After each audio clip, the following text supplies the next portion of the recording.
before the briefing begins.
Hello, everyone. The front page of the New York Times is not the venue for discussing classified information. The White House podium is not the venue for discussing classified information. We are here today having this discussion because of an irresponsible, anonymous leak to the New York Times. There is no good scenario as a result of this New York Times report. Who's going to want to cooperate with the United States intelligence community?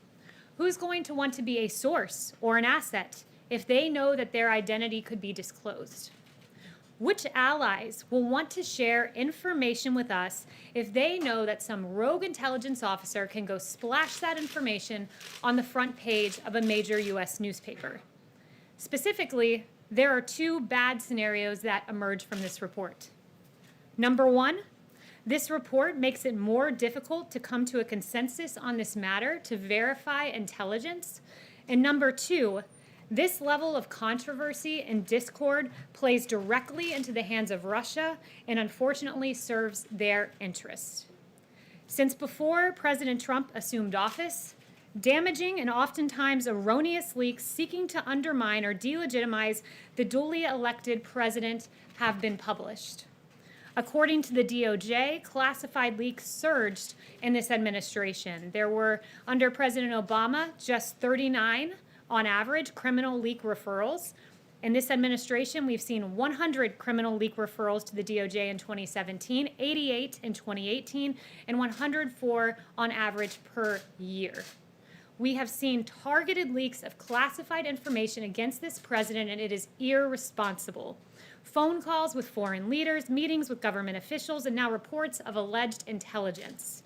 Make no mistake, this damages our ability as a nation to collect intelligence. As the National Security Council noted just yesterday, to those government officials who betray the trust of the people of the United States by leaking classified information, your actions endanger our national security.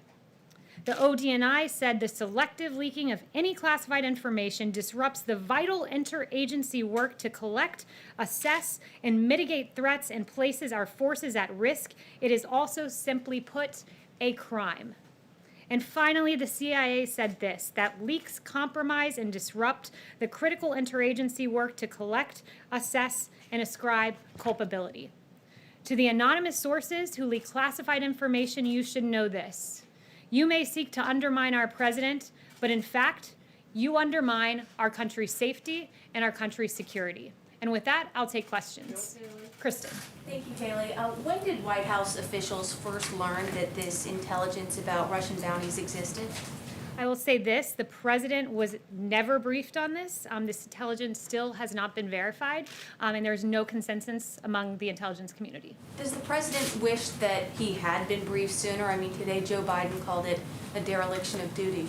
This is a piece of intelligence information that had no consensus, has not been verified, still to this day has not been verified, and there are several intelligence agencies on the record noting that. You have the Department of Defense saying that they have no corroborating evidence to validate the recent allegations. The NSC allegations in recent press articles have not been verified or substantiated by the intelligence community. And the ODNI, we are still investigating the alleged intelligence referenced in recent media reportings, but that didn't stop the New York Times from putting it on the very first page of their newspaper and stopping us from getting to an ultimate conclusion and an ultimate place of having a consensus on the alleged intelligence. Darlene.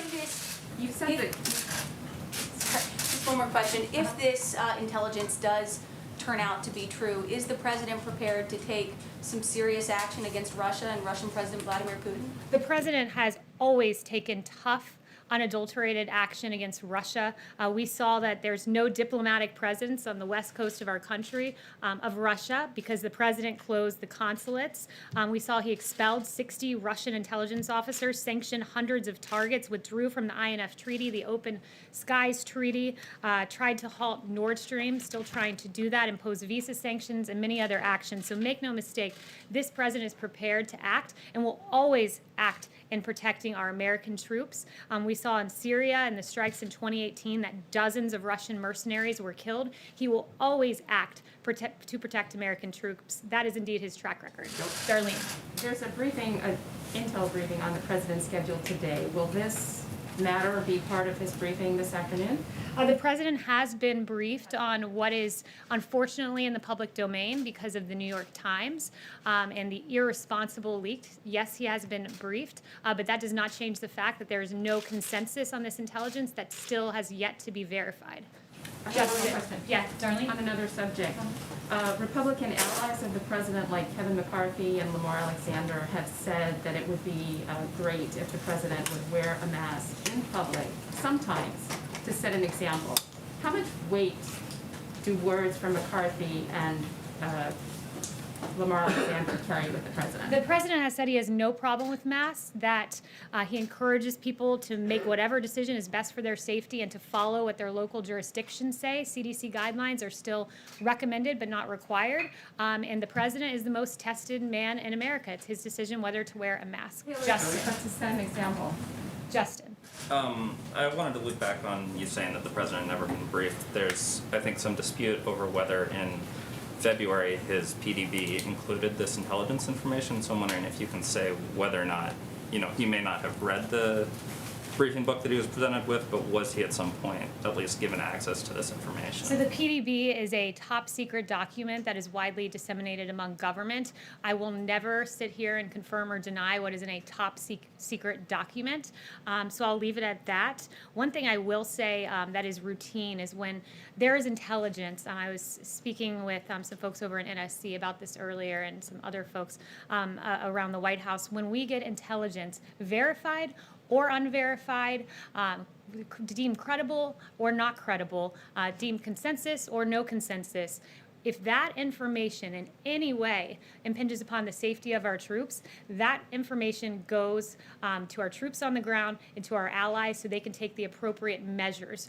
What is briefed up to the president in this case was not the case, was never briefed to the president of the United States because there was no consensus. What is briefed to the president is when there's a strategic decision to be made. So in this case, if there was a strategic decision to be made vis-a-vis Russia, those are the kind of things that are briefed to the president when they're deemed credible.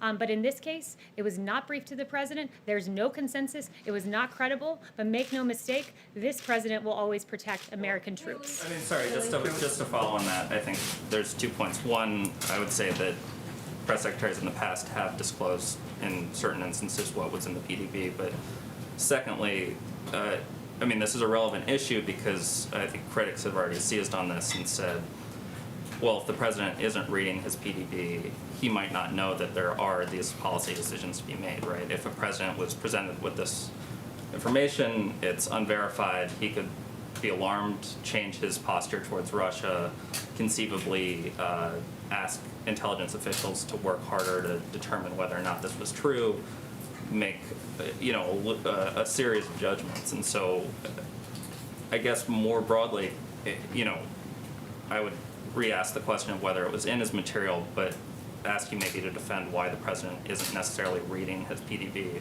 when there are these types of issues that could arise. The president does read, and he also consumes intelligence verbally. This president, I'll tell you, is the most informed person on planet Earth when it comes to the threats that we face. You have Ambassador O'Brien, who sees him in person twice a day, who sometimes takes the upwards of half a dozen calls with this president. He's constantly being informed and briefed on intelligence matters. But I'm not going to allow the New York Times to dictate when we give top secret information and don't give top secret information. That's an untenable proposition. Well, there then. Yes. Emerald. Thanks, Kayleigh. Does the White House have any comment on Bruce Orr testifying before the Senate Judiciary Committee on the Hill today? So no comment on that specifically, but what I would say more generally is that what Bruce Orr and others in the Obama-era government have to answer for is quite substantial. When you had a dossier full of lies weaponized against this president, Bruce Orr's wife, of course, being involved in the creation of that dossier, which was funded by the Democrat National Committee and in coordination with the Hillary Clinton campaign, and was used to spy on the Trump campaign to be the basis for 2 FISA warrants, to launch a 3-year investigation into Russia collusion that ultimately ended in an exoneration of this president and an immense waste of taxpayer dollars. Mr. Orr and many others have a whole lot of questions to answer for. Why was it behind closed doors? Why wasn't it televised given the public interest in these players in the Russia investigation? That would be a question for Congress, but I think the public deserves to know Mr. Orr's answers on those matters. And then one more, if I may. You opened about leakers. Democrat lawmakers are calling for a briefing from intelligence officials. They aren't satisfied with the White House personnel today. Is there a concern to brief Democratic lawmakers, especially Adam Schiff, given the leaks out of his committee? Look, I mean, I think that Democrats should come forward in good faith, and if anyone has politicized intelligence, we've had the New York Times acting entirely irresponsibly, and you have the Democrat Party politicizing this information, which I think is absolutely disgraceful. Elena. Hi, yes, thank you, Kelly.